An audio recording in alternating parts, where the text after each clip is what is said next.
Ladies and gentlemen, நம்ம பாடியிலே ரொம்ப அட்ராக்டிவான ஒரு பார்ட்னா நம்மளோட தலைமுடி தான்.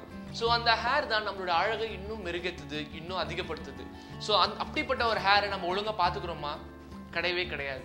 என்னெல்லாம் மிஸ்டேக்ஸ் பண்ணுறோம்னு நமக்கே தெரியாது.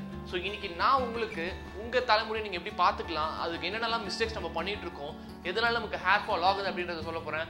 So stay tuned ladies and gentlemen, நான் உங்கள் Santhosh Raj and this is Alpha Tamizhan. முடி கொட்டுறதுக்கு சயின்டிஃபிக்கலி ப்ரூவ் ஆன 600 ரீசன்ஸ் இருக்கு. அதுல ஃபர்ஸ்ட் வந்து நிக்கிறது stress and anxiety. So stress and ஆங்ஸைட்டினால நமக்கு எதுக்கு முடி கொட்டுது? ஏன் அப்படின்னா ஸ்ட்ரெஸ் ஆகும்போது கார்டிசால்ன்ற ஹார்மோன் இன்க்ரீஸ் ஆகும், மெலட்டோன்ற ஹார்மோன் டிக்ரீஸ் ஆகும். ஸோ இந்த கார்டிசால்ன்றது ஸ்ட்ரெஸ் ஹார்மோன். ஸோ இந்த ஹார்மோன் இன்க்ரீஸ் ஆகும்போது என்ன ஆகும்னா நம்ம ஸ்கேல்புக்கு போகிற பிளட் சர்க்குலேஷன் ரொம்ப கம்மியாகும். So unfortunately it results in hair growth and hair fall. So போக போக போக முடி வளர்ச்சியும் கம்மியாகும், முடியோட திக்னஸ் கம்மியாகும் அண்ட் பால்னஸ்க்கு கொண்டு போய் விடும். Tip number 2, using coconut oil. தலைக்கு எண்ணெய் தேய்க்கிறதுனால முடி வளரவே வளராது. இதுவும் சயின்டிஃபிக்காக ப்ரூவ் ஆன ஒரு விஷயம். நம்ம தாத்தா காலத்துலன்னு சொல்லிட்டு வந்துட்டு இருக்காங்கன்னா தலைக்கு எண்ணெய்ன்ட்டு. தப்பு கிடையாது.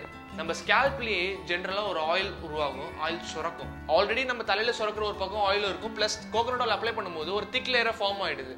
இதனால என்ன ஆகுதுன்னா நம்ம ஸ்கேல்ப்ல இருக்க pH லெவல் ரொம்ப கம்மியாகுது, பிளஸ் டஸ்ட் ஃபார்ம் ஆகுது. கோகனட் ஆயில் தேய்ச்சிங்கன்னா கண்டிப்பா dandruff வரும்.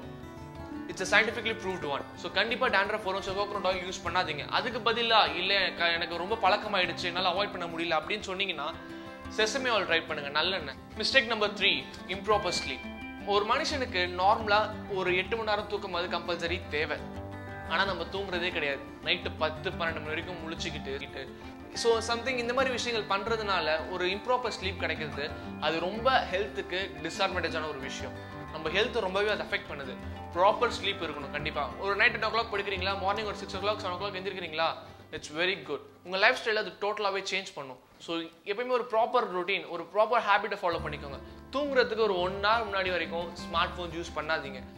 Mistake number 4, hair maintenance. Hair ஃபாலுக்கு இது முக்கிய காரணமே சொல்லலாம். ஏன் அப்படி சொல்கிறேன்னா, ஸோ நிறைய பேர் சொல்லிட்டு இருக்காங்க வாரத்துக்கு ஒரு தடவையாக தலை குளிக்கணும் அப்படின்ட்டு. அது ரொம்ப தப்பான ஒரு விஷயம். இண்டோரில் இருக்கீங்கன்னா கொஞ்சம் பரவாயில்ல, அவங்களுக்குமே சரி, அது தப்பு தான். வெளியே சுற்றுறவங்களுக்கு weekly 3 times hair wash compulsory பண்ணியே ஆகணும். பிகாஸ் அவங்க வெளியே சுற்றுறாங்க, நிறைய டர்ட்ஸ் இருக்கு. ஹேரோட கான்டாக்ட் ஆகும்போது உங்கள் ஹேரோட ஸ்ட்ரென்த் கம்மியாகும், டெக்ஸ்டர் கம்மியாகும், ஹேர் எப்படி சொல்கிறது, ஹேருக்கான ப்ரோட்டீன் ரொம்ப கம்மியாகுது. ப்ளஸ் நீங்கள் அது ஆயில் சேர்த்தீங்கன்னா இன்னும் அதிகமாகி dandruff ஃபார்ம் ஆகி நிறைய ப்ராப்ளம்ஸ் எடுத்துகிட்டு வந்து விடும். Mistake number 5, using hair products. So எப்போவுமே வந்து 24/7 ஹேர் ப்ராடக்டை யூஸ் பண்ணாதீங்க. ஹேர் ப்ராடக்ட்ஸ் நம்ம ஹேரை டேமேஜ் பண்ண தான் செய்யும். இது நிஜமாலே ப்ரூவான ஒரு விஷயம். இப்போ நம்ம பார்க்குறோம், லைக் நிறைய மாடல்ஸ் பார்க்குறோம் டிவியில், இவங்க ஹேர் ஸ்டைல் சூப்பராக இருக்கும், அவங்க ஹேர் ஸ்டைல் சூப்பராக இருக்குது, ஃபோட்டோ ஷூட்டில் போய் செம்மையாக இருக்கும் அப்படின்ட்டு. அது எல்லாமே அவங்க டெம்பரவரி, அந்த ஒரு டைமுக்காக அவங்க யூஸ் பண்ணிக்கிறாங்க. நீங்கள் ரெகுலராக யூஸ் பண்ண ஆரம்பிச்சிங்கன்னா கண்டிப்பாக இப்போ எதுவும் தெரியாது, பின்னாடி உங்கள் ஹேர் ஃபாலுக்கு மிகப்பெரிய ரீசனாக தான் இருக்கும். ஸோ அதனால எப்போ தேவைப்படுதோ அப்போ யூஸ் பண்ணிக்கோங்க ஹேர் ப்ராடக்ட்ஸை. டெய்லி கண்டினியூஸாக யூஸ் பண்ணாதீங்க.